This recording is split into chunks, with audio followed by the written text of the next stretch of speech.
Welcome, everybody. My name is Kevin Allison. I'm with the Marion County Soil and Water Conservation District in Indiana. Um, this project, this work is supported by the USDA Natural Resources Conservation Service in Indiana, as well as North Central SARE and Clean Water Indiana. Um, I'm a soil health specialist. I work primarily with small farmers and gardens. And this webinar is specifically about the Indiana Mulching Tool, which is one in a series of spreadsheets that we are creating to help farmers, gardeners, and conservation professionals plan conservation practices. So this is the mulching tool, which we'll go over. Tomorrow, there's a webinar on the cover crop tool. And then hopefully within the next month or so, next month or two, we'll be going over the Indiana Nutrient Management Tool. So thank you all for joining. If you have any questions, please put them in the chat, and we can get those addressed. And I also want to thank Megan and Tanvi from Indiana Small Farms Conservation team here in Indiana. And so kind of the layout of this webinar, I'm going to turn it over to Kara Bergschneider, who is our Indiana NRCS Natural Resources Conservation Service State Small Farm conservationist. And then will come back to me. I'll show you a little bit of a few slides on about mulching, and then we'll bring up the tool, the spreadsheet tool, and actually digging into how to use it. So this first part is a little bit focused on the Natural Resources Conservation Service planners, but I think it'll also be good for growers. The purpose of this tool is to help both of those entities, right? It's to help gardeners and farmers actually plan and know how much mulch is needed on their farm, to just kind of track that and plan it. And it also can be used for Natural Resource Conservation Service programs in Indiana to help planners, do their planning for programs. So with that, I'm going to hand it over to Kara for a brief segment on NRCS programs. Thank you.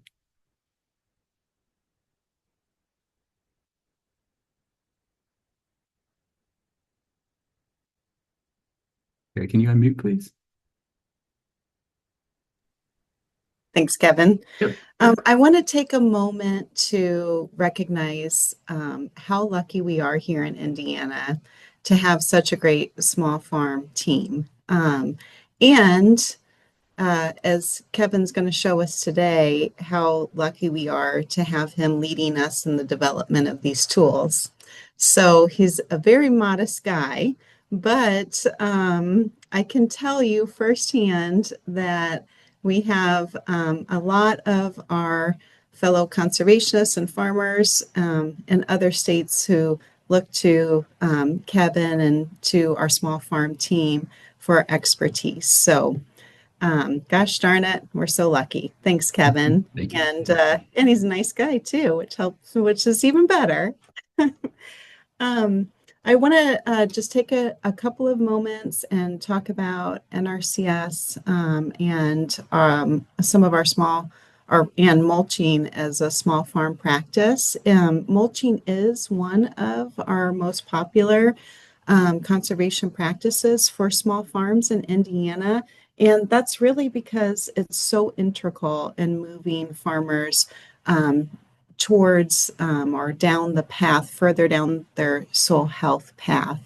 Mulching provides organic matter. It helps immensely with weed suppression, which then allows us to reduce our tillage on farms. It can even provide some beneficial insect habitat for like our ground beetles.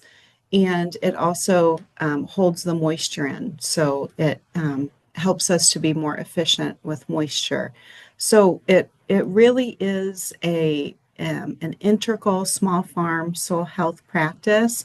And luckily, it's also one of the easiest practices to implement on a small farm through NRCS programs or not through programs. But we have worked really hard the last few years to offer not only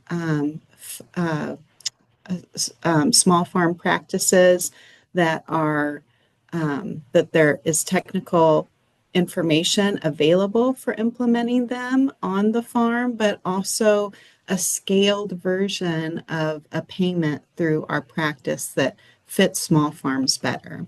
And mulching is one of those practices that through EQIP or which is the Environmental Quality Incentive Program, or through CSP or Conservation Stewardship Program, we do have a scaled down payment for the mulching practice. And here I want to talk really directly towards our Indiana Conservation Partnership planners. So those conservation professionals who are helping farmers is this tool that Kevin's going to cover today. This is our implementation requirement for the mulching practice. So the this really simplifies getting this information to farmers through our program.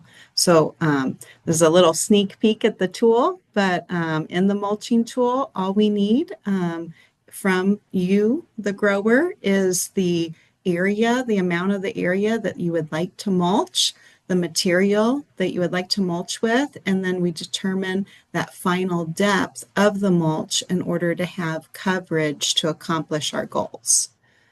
So this is our implementation requirement. After the practice is implemented, if you're in a Farm Bill program and you're ready for that payment that's associated with doing that practice, then as a conservation planner, there is now a tab in here under NRCS program summary that, as Kevin's going to show us, it inputs the information that you put into the tool over into this tab. We can select that it was accomplished, it met our standards and specs, and this is what we need for payment check or for practice checkout for payment. So this really is information that's focused for our planners, but as growers, I think it's really helpful for you all to see that if you're interested in going through an NRCS program for some conservation practices, then with mulching, this is all that's required. The mulching tool for our conservation planners, I know Kevin's going to cover this in more detail, but it is in our ecological science tools on the field office technical guide. Currently, the unrevised version is there. We'll get it loaded as soon as we're able to. Right now, we're just not able to load to field office technical guide, but that's where we can find this tool. You can use, as a planner, you can use either tool. You can use the revised tool or you can use the tool that's on the field office technical guide. And then we have a practice overview that goes through the details of the benefits of mulching and some of the different materials. And I know Kevin's going to cover that in more detail. So let's use that as a segue to hand it back over to you, Kevin. Thank you. Thank you.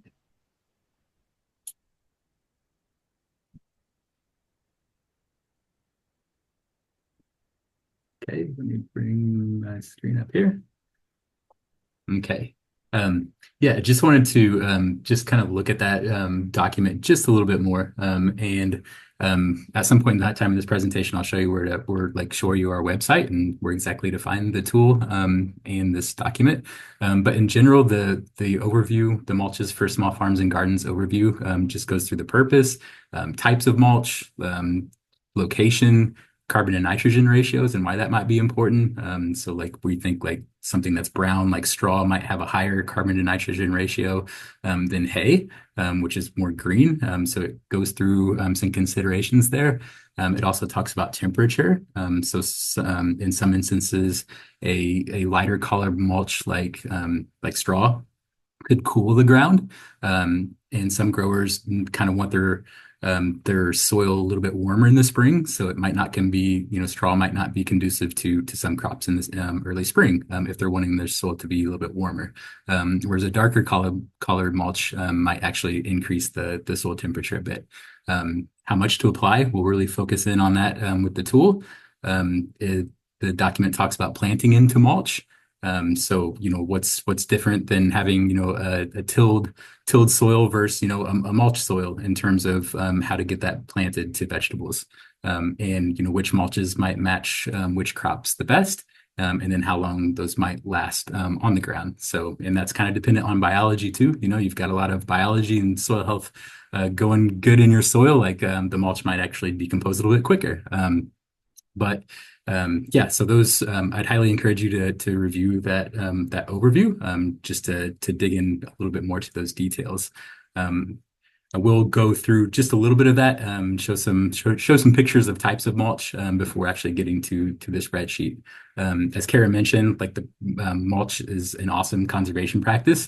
It helps with moisture management. I don't nearly have to water. I don't have to water near as much when I'm using mulch in my garden. So it improves irrigation water efficiency. It reduces erosion by holding the soil in place and kind of protecting it from the, just heavy raindrops and irrigation over time. It can improve plant productivity and health, increase soil organic matter. After using mulches for a few years, I've seen my organic matter go from like 3% up to, 4 and 5. So I see it steadily increasing, and I attribute that to the use of mulches. And then reduces emissions or particulate matter. So in the urban environment or even other environments where lead and contamination might be present. Like it's good to have mulch, in walkways, for example, so you're not coming into as much contact with those with the contaminants.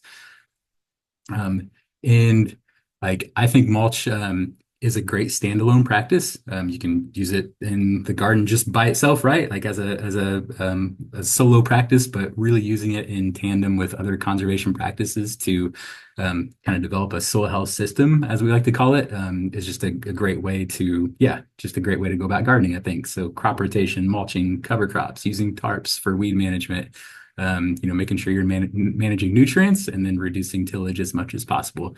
So those things together help build soil health and keep our soil health principles intact. So just to look at a few pictures of mulch, this is beets growing in the spring with some like shredded leaves. That's probably on its way to decomposing into what I would call compost. It's like kind of a continuum with compost sometimes and shredded leaves. Like these leaves are on their way to becoming compost, but those were applied to the soil surface and the beets were planted. This is just another example. Onions works great with like shredded leaves or compost in the spring. So I know we talked about, the soil the soil, like making the soil better, the moisture, but also weeds, right? Like the mulch is a big game changer on keeping weeds at bay. We like to promote that mulches should provide 100% soil coverage. And if you are in an NRCS program, it is required that the application of mulch should provide 100% coverage. But that's great for soil health too and weed suppression. So anytime you start seeing bare soil, weeds start coming up, the soil gets hard and dry. So just keeping it coverage is a great thing. And then wood chip thickness. There's a lot of folks that use wood chips in the walkways, for example. We like to recommend that they should be a minimum of 2 inches, and just so they kind of hold in place. This is a great picture from Frith Farm in Maine. Just a stunning example of how diverse mulches and different mulches can be used across the growing beds and the walkways. Another picture from Frith here, whereas in the picture we just saw, they were using wood chips in the walkways. Here they're using kind of like straw in the walkways and more of a compost on the growing beds. This table that I'm bringing up is just a list of natural mulches and some pros and cons and just some comments. So you can find this table. I'm not going to read through this all, but you can find this table in the mulching overview document. Now might be a good time to say too that that document is great, but there's also a wealth of additional information out there about mulching. yeah, Jesse Frost with no-till growers, like all in, I think it was November, December. Gosh, he had like 10 or so, yeah, podcasts just about mulch. So I just highly encourage you to search out some of that information, and that would be a good place to start too. Planting considerations. So this is actually my garden. There's 2 rows of onions on the right side, and then I'm using an earthway seeder to plant a row of lettuce. So just wanted to point out that if this was covered in straw, for example, I would not be able to push that earthway seeder through. So just growers, just make sure that you're choosing the right mulch to that is compatible with the way you're planting that crop. Um, This slide shows kale, for example. This kale was transplanted, and there's can't really see it, but actually there's newspaper under this shredded leaves. So this is a situation with with newspaper and shredded leaves, for example, like it's going to be hard to push that seeder through. However, I was able to easily transplant kale, and this kept weeds at bay for a good part of the season, and I didn't have to water that much that spring. So yeah, just a great combination there. Um, Kevin, we have a question. yes. Do you find hay to be too seedy for mulch compared to straw, or is it not a worry for you in the garden? Yes, both can be seedy. And that's, kind of knowing the source. Like I've looked at yeah, like before buying a bale, like if you can, like look at it and look for seeds. But I would say in general, hay usually has more seeds than straw would. Yeah, as a general rule of thumb. It's one of the probably the harder one of the challenges of mulch is just getting a clean weed-free source. It's not the easiest task in the world, but yeah, just try to try to either know the source, or make sure there's yeah, just do your best to scout it before putting the bale on. I've actually gotten straw before that had wheat seeds in it, so it's harvested. The grain's usually harvested out in the big fields, and then the stalk is baled for straw. But sometimes wheat or like oat or barley seed can stay in that bale. So yeah, I have had instances where I've put down straw, and then I get a couple of rains, and then like all this wheat starts to grow and it becomes a weed. So yeah, just be careful with that. Scout it. I have taken one of those bales and like laid it out, let it rain, and then or like yeah, spread it on a kind of a bed, let it rain, let the wheat start germinating, and then tarp it, just using a silage tarp to kill the wheat. And I think that would help kind of decrease the weed bank within that bale. But good Thank you. question. Yep.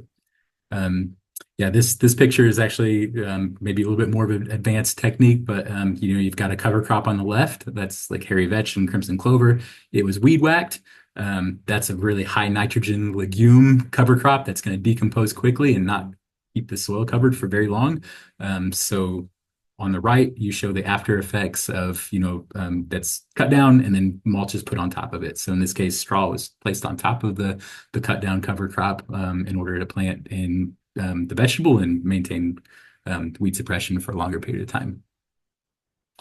Um, Straw and compost and other mulches are also really good at keeping vegetables clean.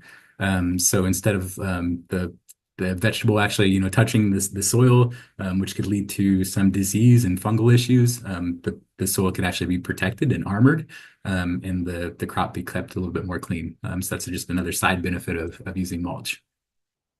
I think this is the last example on these slides, but a lot of people mulch garlic.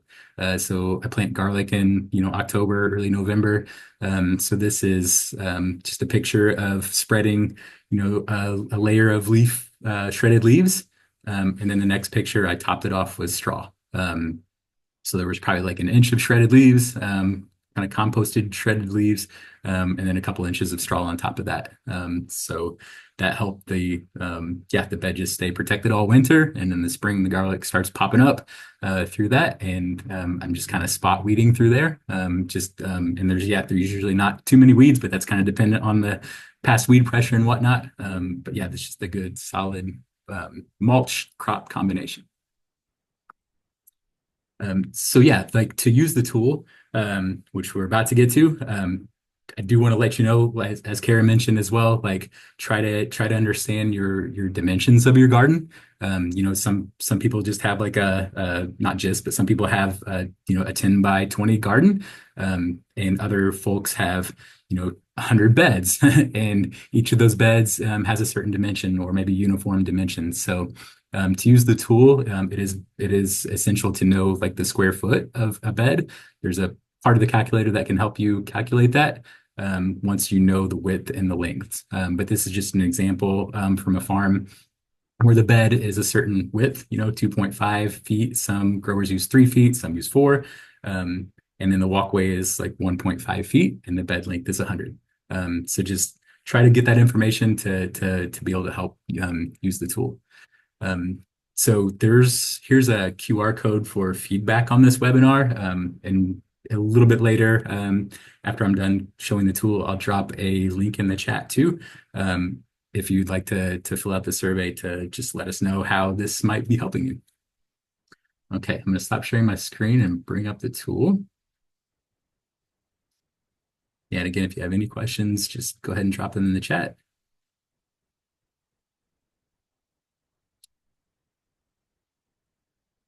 Okay, give that a second to load. So this tool is an Excel file. So it's a spreadsheet. There's also a Google Sheets version available. So when you go to marionswcd.org/soil health, you'll scroll down to the mulching section and you'll have those two options available. And again, as Kara mentioned, like fairly soon, we hope it will also be on the Indiana or the NRCS Indiana Field Office Technical Guide for conservation planners that like to go there to grab the files. So again, this work is supported by the USDA NRCS, SARE, and Clean Water Indiana, and the Soil and Water Conservation District. So I'm going to scroll down a little bit. I'm not going to dwell too much on this. There's just some disclaimers and whatnot, but this has the tabs listed. So you'll see down here, there's tabs along the bottom. So the mulching tool is actually where we're going to make the plan. There's a cost and totals to where we can enter the cost of a bale of straw, for example. And then that will help us like just realize how much we might need to spend on mulch. The helpful area calculator. If you were to know the dimensions of your garden, this is the tab that can help give you square feet. The program summary, which is more for NRCS, planners, in terms of like making contracts. And then there's a reference table that shows what this data, what the amounts of mulch, just the background math on how much a certain amount of mulch covers in terms of square feet. I'm going to show you one more thing on this slide, and it is that in general, light blue cells are ones that you can do drop-down menus. So if you were to click on a blue cell, it would give you a drop-down. The white is for, oops, sorry, we're getting annotations. Thought I'd turn that off, but if you can see red lines, I'm going to stop sharing real quick and address that, and I'll be right back. It is okay. Yeah. Yeah, not sure how it happened, but it is okay. No worries. Jump back in there. So light blue is to select it from the drop down. White is to where you can input a number, and then the light gray is something that is a cell that is auto filled. So with that, let's get to the actual tool. I'm going to click over here. So this is the face of the mulching tool spreadsheet. So you can see you've got just line items, and those where we'll be like entering what we want to mulch, the types of mulch. So you can put your name, for example. Let's go ahead and put it. Kevin Allison. We'll do the SWC demo garden. 2026, 2027, and 2028, for example. Tracks and fields, that's an NRCS, USDA NRCS programs thing. So yeah, if you do enter a program, you'll have a tracked in field associated with these. So again, blue is drop downs, so you can choose the year. So we're already looking at 2026. And I'm going to go ahead and delete that. My garden, we'll just say the whole garden, right? The SWCD garden. And then I need to know the square feet of it. So I'm just going to put in 1,000 for now. We'll come back to that and refine that. And what kind of material do I want to mulch with? So you select the drop down and you've got an option. I know that's really small to see on your screens, but the options are compost, shredded leaves, grass clippings, wood chips, sawdust, straw, and hay. Okay. So you can choose any of those. All those are fair game. I'm going to choose compost. Let's say this is early spring and I'm going to plant those onions. I want to use compost, for example, as a as a mulch. So how much do you want the depth? This is where you put the depth in inches.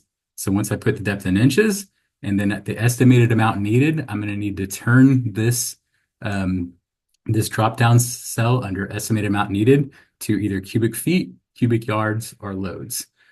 So for example, if I were to choose cubic yards, it's going to tell me that for this 1,000 square foot garden, to cover that whole thing with a depth of 2 inches, it's going to take 6.2 cubic yards. And we'll look at material cost in a bit. You could also say cubic feet. So that would take, to cover that whole garden at 2 inches, it's going to take about 167.4 cubic feet. So those are just a couple of ways of looking at that garden.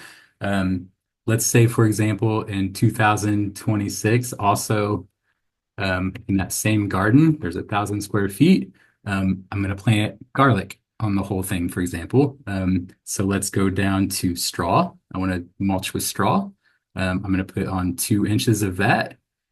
So if I choose straw as the material, when I go to the estimated amount needed drop-down box, it's only going to give me the option of bales. So it doesn't let you choose cubic feet or cubic yards of mulch of straw.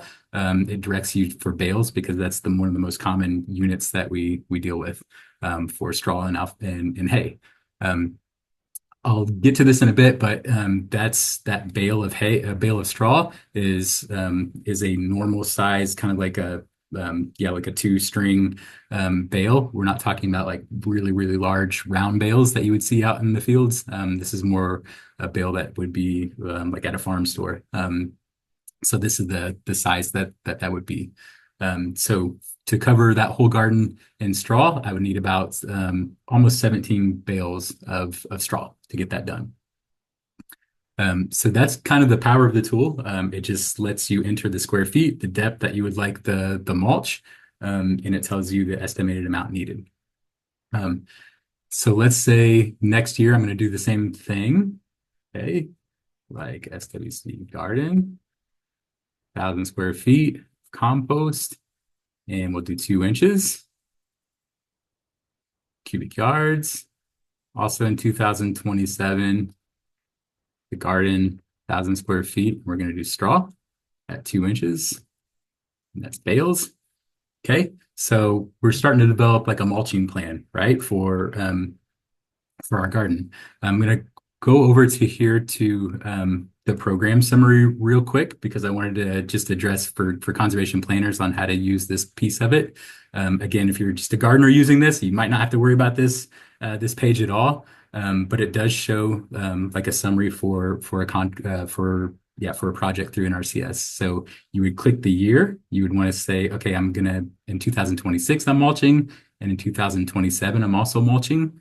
Notice that it didn't auto-populate anything. So I'm going to want to go back to the tool, and where it says contract item, I would want to hit yes for those that are actually like those areas that we're actually wanting to have a contract for. So I'm going to click yes for this one. And I want to draw attention to this example that this area is the same spot, right? Like I have 1,000 square foot garden. I'm mulching it in the spring and I'm mulching it in the fall. So that's two mulch applications in 1 year. The Indiana NRCS programs only is able to financially incentivize one mulch application per area per year. So for this, I would only click contract item for one of these line items. So down here in 2027, I would click yes again. So I would not click no, I would not click yes for that second application. Yeah, if planners, if you have any questions about that, just let us know as well. So now when I go back to the NRCS program summary, it is filled in anything that I've clicked yes on as terms of contract items. So it now tells me that the total area square feet that was contracted, the number of 1,000 square feet, and then the acreage rounded up.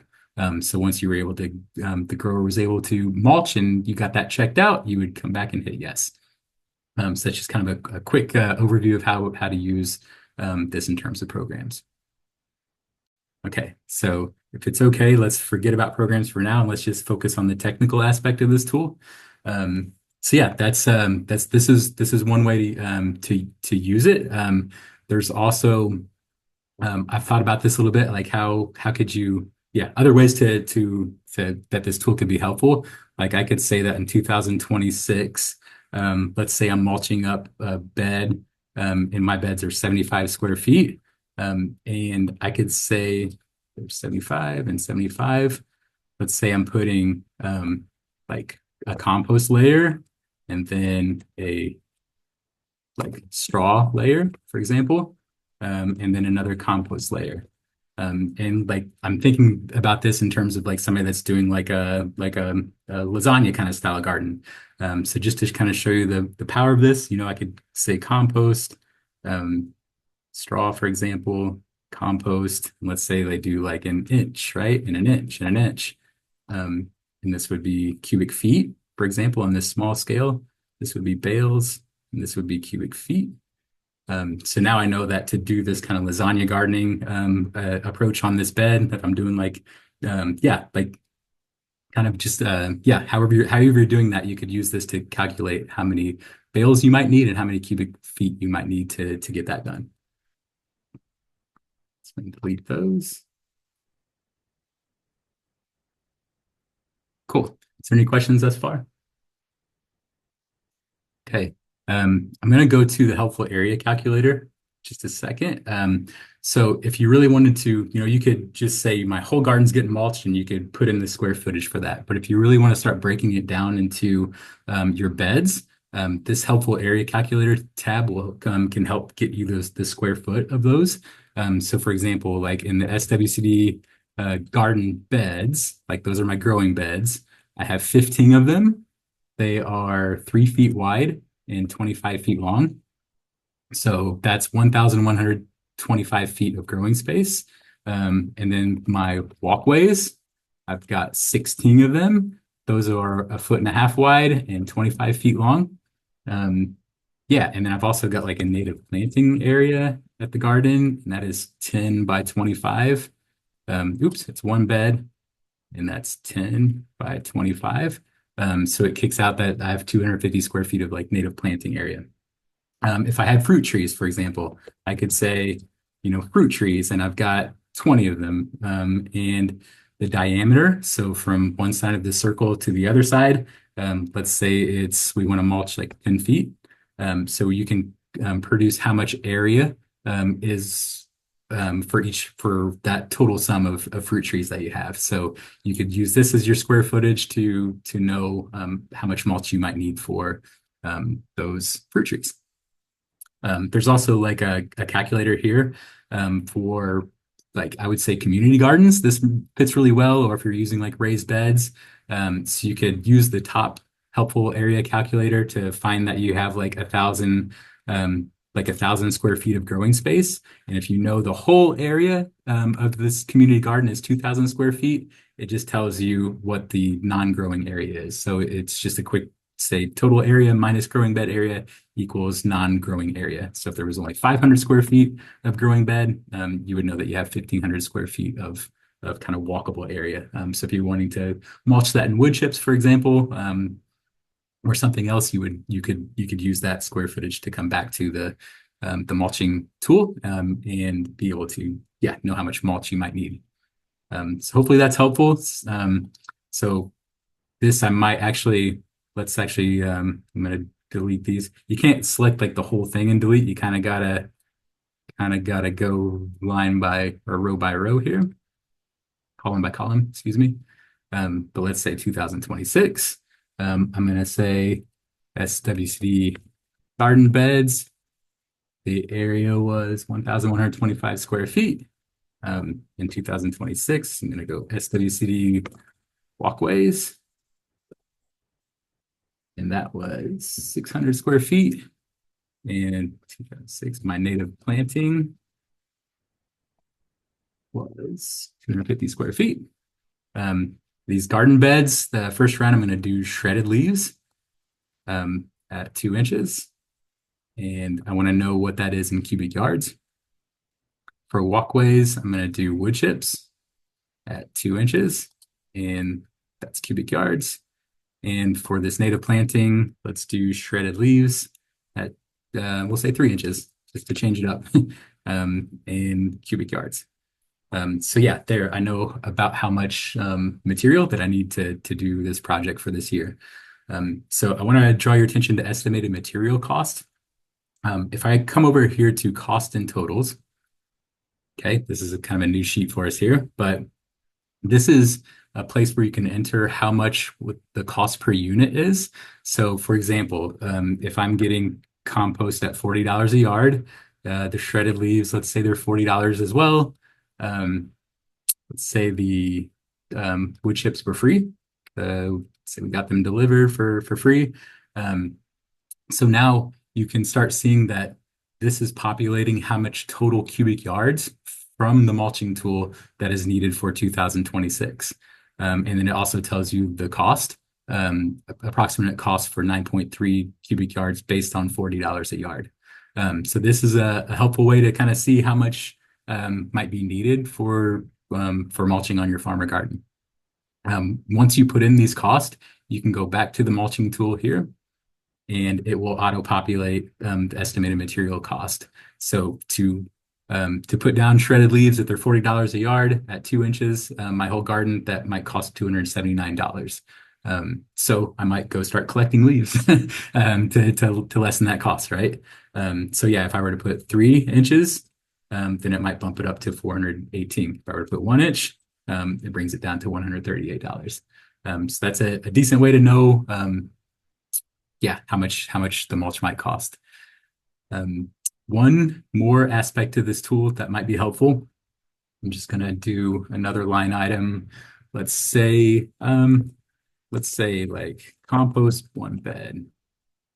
My beds are 75 square feet. So I'm going to put compost here.